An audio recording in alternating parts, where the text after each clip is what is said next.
ကျွန်တော်တို့အကောင်းဆုံးပြင်ဆင်ထားတဲ့နာကတော့ဘယ်လိုပဲဖြစ် corporate life တွေနေရဆိုလို့ရှိရင်လူငယ်တွေကိုမွေးထုတ်ပေးဖို့လိုတယ်အဲ့ဒီလူငယ်တွေကိုမွေးထုတ်ပေးတာကတခါတည်းကျရင်တမင်မွေးရင်ကြားစားရင်ဆိုတဲ့စကားလုံးရှိ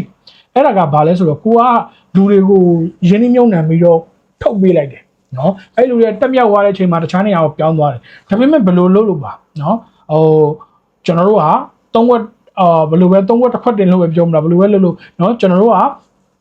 ဒီလိုစူးစမ်းနေတဲ့လူတွေနော်အရေးရှိလာတဲ့လူငယ်တွေကိုကျွန်တော်တို့ဘက်ကနေပြီးကျွန်တော်တက်နိုင်တဲ့နော်ပညာရက်တွေသင်ပေးမယ်နော်လုပ်ငန်းနဲ့ပတ်သက်ပြီး train ပေးမယ်သူတို့ထွက်သွားလဲကိစ္စမရှိဘူးနောက်တစ်သုတ်ထပ်လာမယ်အဲ့ဒီကနေတော့ကျွန်တော်တို့ကအမှ10ယောက်ဆို2ယောက်ကျန်နေအယောက်100ဆိုရင်အယောက်20ကျန်မယ်ဘယ်လိုပဲကြံကျွန်တော်တို့ဒီဝန်ထမ်းအင်အားစုကပြန်လဲပတ်နေမှာဖြစ်ပါတယ်နောက်တစ်ခုကတော့ကိုယ့်ရဲ့လုပ်ငန်းထဲမှာတက်နိုင်သမျှoptimization တွေ systematic တွေဒါတွေကိုချထားဖို့လိုတယ်အဲကြောင့်မလို့တချို့သောအလုပ်တွေမှာကျွန်တော်တို့က multitasking ဆိုတာ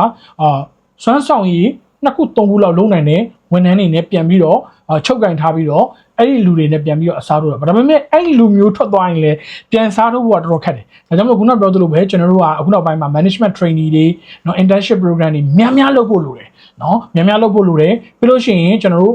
training and development program တွေမှာလုပ်ငန်းကြီးတွေ corporate လုပ်ငန်းကြီးတွေက invest လုပ်ဖို့လိုတယ်တခါကျရင်တထေးတွေကအဲ့ဒီနေရာမှာ invest လုပ်ဖို့အတွက်ကိုနှမျောကြတယ်နော်ငါတို့အတွက်ကအကျိုးမရှိဘူးဒါပေမဲ့အခုချိန်မှာကျတော့ကျွန်တော်တို့ကကိုယ်ပိုင် institution တွေကိုယ်ပိုင် university တွေဖြစ်ဖို့လိုလာပြီဒါကြောင့်မလို့ corporate လုပ်ငန်းတွေမှာရှိတဲ့ HR တွေနဲ့ကျွန်တော်တို့လုပ်ငန်းရှင်တွေအနေနဲ့ကတွေးရမှာကငါတို့ဒီဘလောက်ပဲငါတို့ဝန်ထမ်းရှားပနေပါစေငါတို့ဒီကိုယ်ပိုင် university ကိုယ်ပိုင် institution တွေထောင်ပြီးတော့ဝန်ထမ်းတွေစင်ဆက်မပြတ်စက်တိုက်မွေးထုတ်သွားဖို့လိုတယ်ဒါမှသာလျှင်ကျွန်တော်တို့ဒီ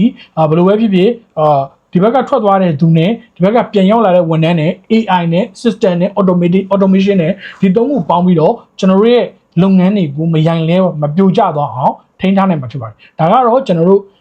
လက်ရှိကျွန်တော်မြန်မာနိုင်ငံ corporate life နဲ့ဒီ company တွေမှာကြုံတွေ့နေရတဲ့အခက်အခဲကိုမျှဝေပေးသွားခြင်းဖြစ်ပါတယ်ကျွန်တော်နာမည်မိုးရင်မြင့်မှာစီးပွားရေးနဲ့ပတ်သက်ပြီးအကြံပေးတာတွေပြီးတော့စီးပွားရေးနဲ့ပတ်သက်တဲ့လုပ်ငန်းတွေနဲ့ပတ်သက်ပြီးအခက်အခဲတွေကိုထောက်ပြတာတွေပြီးလို့ရှိရင်ကျွန်တော်တို့ training ပေးတာတွေစတာတွေလုပ်ပေးနေရဆိုဖြစ်ပါတယ်ကျွန်တော်ကတော့ AOD Business Center ရဲ့ founder ပါကျွန်တော်ရဲ့ယခုလိုဗီဒီယိုတွေကိုမိတ်ဆွေတို့ကြည့်ချင်တယ်ဆိုတော့ AOD Business Center Facebook YouTube နဲ့ TikTok စာမျက်နှာတွေပေါ်မှာရှာဖွေကြည့်ရှုရပါတယ်ကျေးဇူးတင်ပါတယ်ခင်ဗျာ